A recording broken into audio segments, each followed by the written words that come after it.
بسم الله الرحمن الرحيم.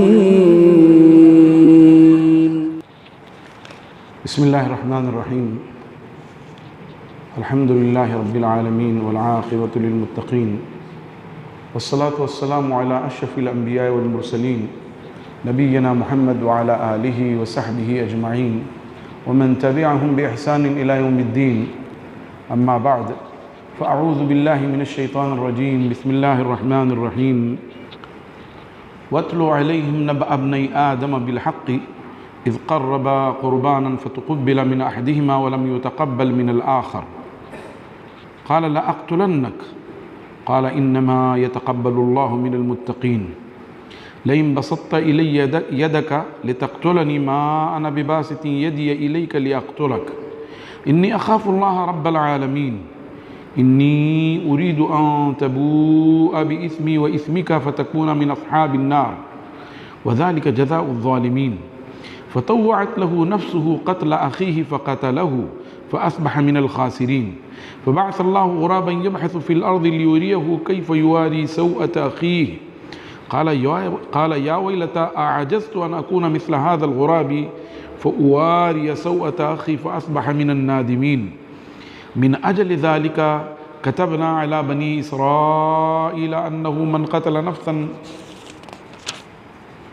بغير نفس أو فساد في الأرض فكأنما قتل الناس جميعا ومن أحياها فكأنما أحيا الناس جميعا ولقد جاءتهم رسلنا بالبينات ثم إن كثيرا منهم بعد ذلك في الأرض لمسرفون. اسلام میں کسی بھی جان کی بڑی اہمیت ہے، اور اتنی اہمیت ہے کہ اللہ تبارک و تعالی نے فرمایا کہ اگر کسی نے ایک جان کو ناحق قتل ہونے سے بچا لیا تو گویا اس نے پوری انسانیت کو بچا لیا، اور اگر کسی نے ایک جان کو ناحق قتل کر دیا تو گویا اس نے پوری انسانیت کو قتل کر دیا۔ اسلام تو وہ دین ہے جس نے انسانی جان کی بڑی قدر و قیمت رکھی ہے، اور جو بنیادی حقوق ہیں، فنڈامنٹل رائٹس ہیں، اس میں یہ ہے کہ جان کی حفاظت، مال کی حفاظت، عزت و آبرو کی حفاظت، دین کی حفاظت اور عقل کی حفاظت، یہ پانچوں بنیادی حقوق ہیں، اور اسلام نے ان حقوق کی زبردست نگہداشت کی ہے، رعایت کی ہے، دیکھ ریکھ کی ہے۔ اب اگر اس کے بعد بھی کوئی مسلمانوں کو دہشت گرد کہے اور اسلام کو دہشت گردی کا مذہب کہے تو اس کی عقل پر ماتم ہی کیا جا سکتا ہے، اور یہ کہ وہ عناد، سرکشی اور دشمنی کی بنیاد پہ کہہ رہا ہے جسے حقیقت کا کوئی علم ہی نہیں۔ اسلام کا معنی ہی ہے صلح و آشتی، امن اور سلامتی۔ اسلام سلم سے ہے، اور سلم کے معنی ہی ہے امن اور سلامتی۔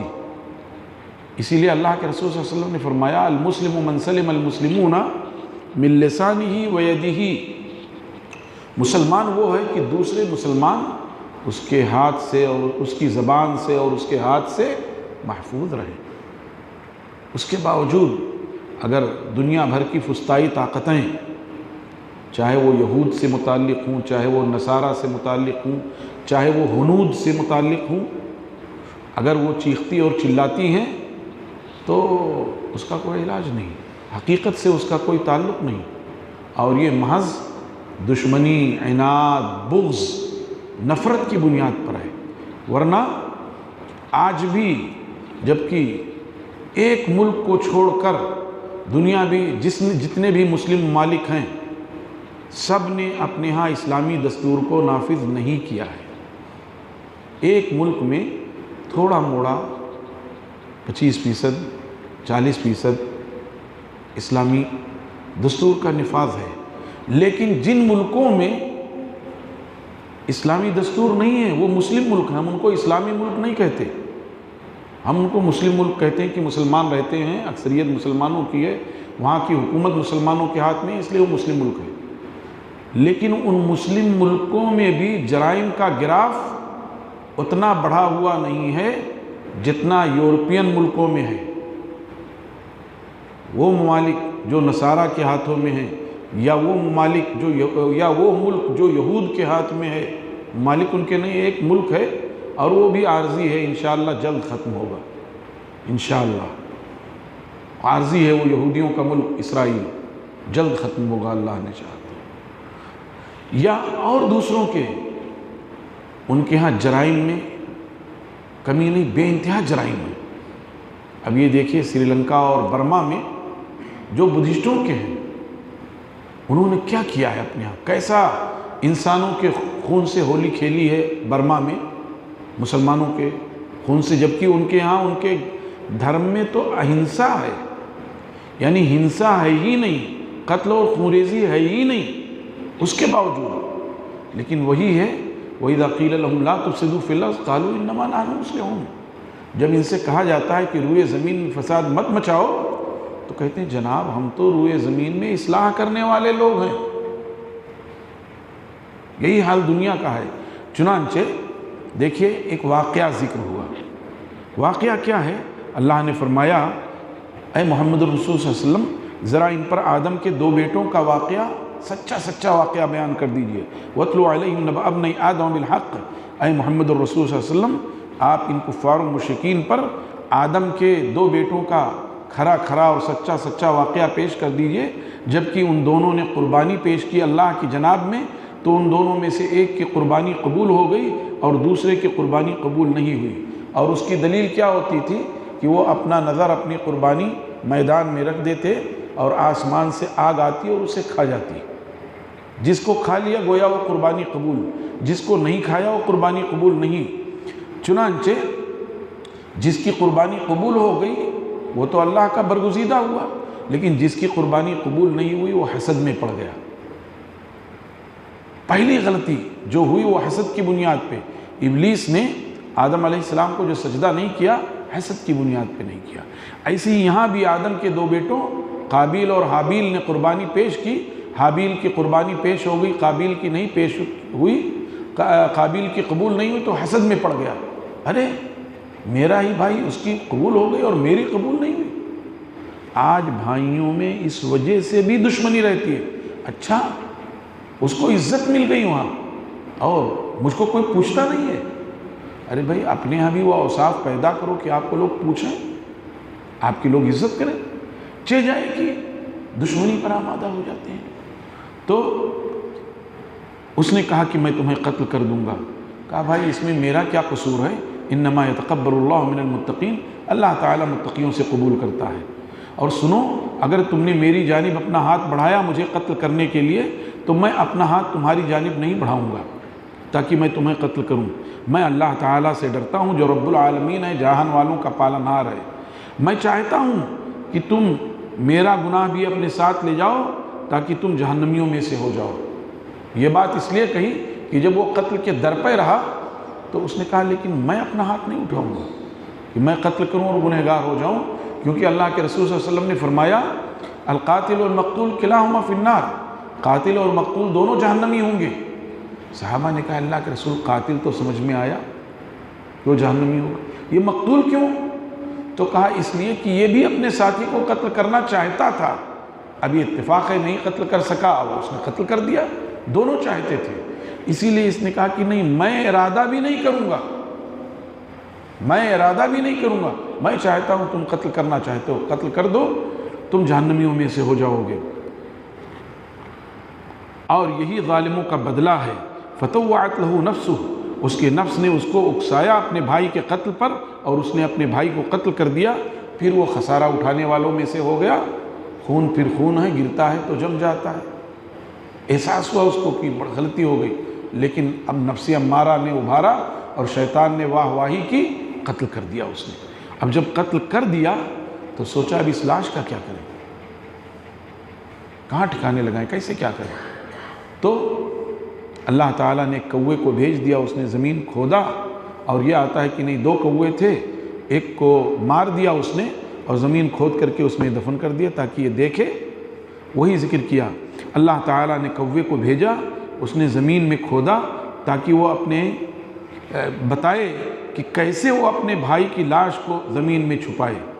تو اب وہ جو قاتل تھا قابیل، اس نے کہا ہائے افسوس، میں عاجز رہ گیا کہ میں اس کوے کی طرح ہو جاتا، اتنا بڑا ظلم کر دیا میں نے کہ میں اس کوے کی طرح ہوتا کہ میں چھپا سکتا۔ فواری سوءۃ اخی، اپنے بھائی کی لاش کو چھپا دیتا۔ فاصبح من النادمین، وہ پشیمان لوگوں میں سے ہو گیا، پچھتانے والوں میں سے ہو گیا۔ من اجل ذلک کتبنا علی بنی اسرائیل، اسی وجہ سے ہم نے بنی اسرائیل پر لکھ دیا۔ لیکن بنی اسرائیل ہی نہیں، یہ آیت امت محمد صلی اللہ علیہ وسلم کے لیے بھی ہے۔ حسن بصری رحمۃ اللہ علیہ کہتے ہیں کہ یہ آیت ہمارے لیے بھی ہے، کیونکہ مسلمانوں کا خون یہودیوں کے خون سے زیادہ قیمتی ہے اللہ کی نگاہ میں۔ من اجل ذلک کتبنا علی بنی اسرائیل، اسی وجہ سے ہم نے بنی اسرائیل پر لکھ دیا تھا، انہ من قتل نفسا، کہ جس نے کسی بھی نفس کو ناحق قتل کیا بغیر کسی نفس کے۔ ایک قتل کی شکلیں ہیں، کیا شکل ہے؟ کسی نے کسی کو قتل کیا ہے تو اس کو قصاص میں قتل کیا جائے گا۔ کوئی شخص اسلام لانے کے بعد مرتد ہو گیا ہے تو اس کو قتل کیا جائے گا، کیونکہ گویا اس نے دین سے بغاوت کی ہے۔ کسی نے شادی شدہ تھا اور اس نے بدکاری کی ہے تو اس کو رجم کر کے قتل کیا جائے گا۔ یہ تین شکلیں ہیں، چوتھی کوئی شکل نہیں ہے۔ اسی لیے کہا انہ من قتل نفسا بغیر نفس، کسی نے کسی نفس کو ناحق قتل کیا بغیر کسی نفس کے، او فساد فی الارض، یا روئے زمین میں فساد مچاتا پھر رہا ہے، فکانما قتل الناس جمیعا، گویا کہ اس نے تمام انسانوں کو قتل کر دیا۔ ناحق قتل کیا یا زمین میں فساد کر کے قتل کیا، تمام انسانوں کو قتل کر دیا۔ ومن احیاها فکانما احیا الناس جمیعا، اور جس نے ایک جان کو بچا لیا گویا اس نے تمام لوگوں کو بچا لیا۔ وَلَقَدْ جَاءَتْهُمْ رُسُلُنَا بِالْبَيِّنَاتِ، اور تحقیق کہ ہمارے پیامبر ان کے پاس واضح دلیلوں کے ساتھ آئے، ان میں اللہ کا پیغام پہنچایا۔ ثُمَّ إِنَّ كَثِيرًا مِّنْهُمْ بَعْدَ ذَلِكَ فِي الْأَرْضِ لَمُسْرِفُونَ، پھر اس کے بعد ان میں سے بہت سارے لوگ تھے جو روئے زمین میں حد سے تجاوز کرنے والے تھے۔ انما جزاء الذین یحاربون اللہ ورسولہ، یقیناً ان لوگوں کا بدلہ جو اللہ اور اس کے رسول صلی اللہ علیہ وسلم سے جنگ کرتے ہیں، ویسعون فی الارض فسادا، اور روئے زمین میں فساد پھیلاتے ہیں، ان کا بدلہ کیا ہے؟ ان یقتلوا، کہ ان کو ٹکڑا ٹکڑا کر دیا جائے۔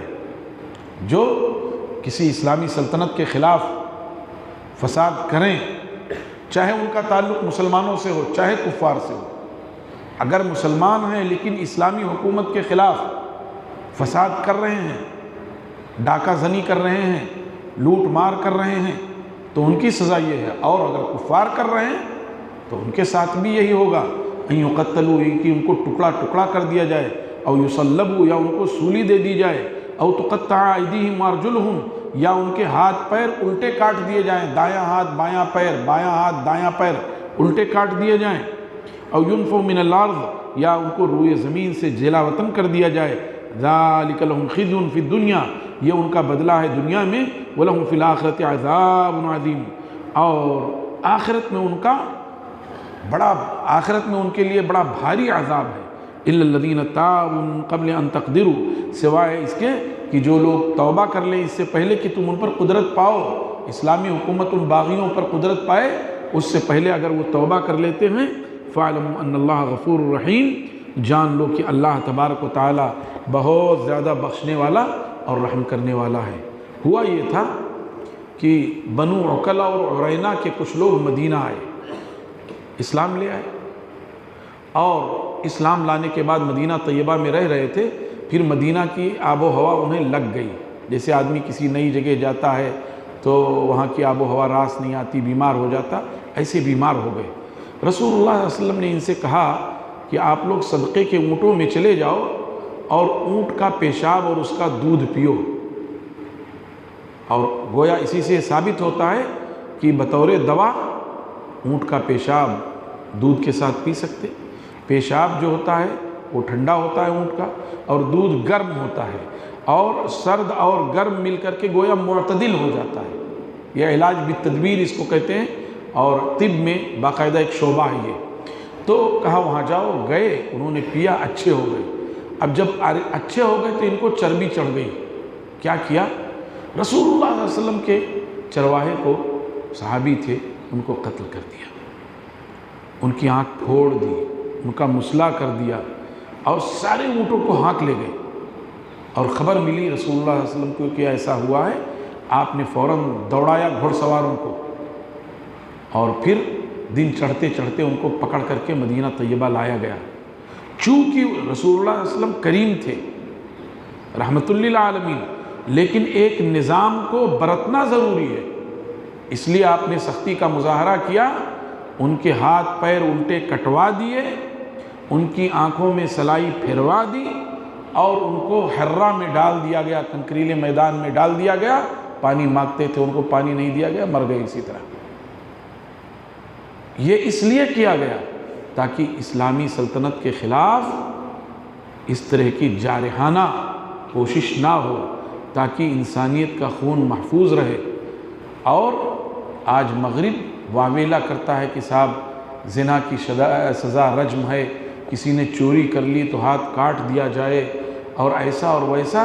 حقیقت یہ ہے کہ انہی سزاؤں میں زندگی ہے، جیسے قرآن نے کہا تھا وَلَكُمْ فِي الْقِصَاصِ حَيَاةٌ يَا أُولِي الْأَلْبَابِ، قصاص میں زندگی ہے تاکہ کوئی کسی کا خون ناحق نہ بہائے۔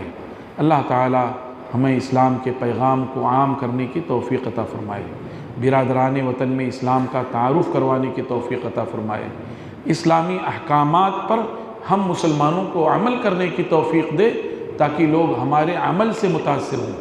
دیکھیے آج لوگ جو اسلام کے خلاف بدگمان ہیں، اس کی وجہ یہ ہے کہ سب کتاب تو نہیں پلٹتے، وہ ہم کو دیکھ رہے ہیں کہ میں دھوکے باز ہوں، میں چوری چکاری کرتا ہوں، میں لوگوں سے فراڈ کرتا ہوں، تو ہمارا تعارف ایک مسلمان کی حیثیت سے لوگ سمجھتے ہیں سارے مسلمان ایسے ہوں گے۔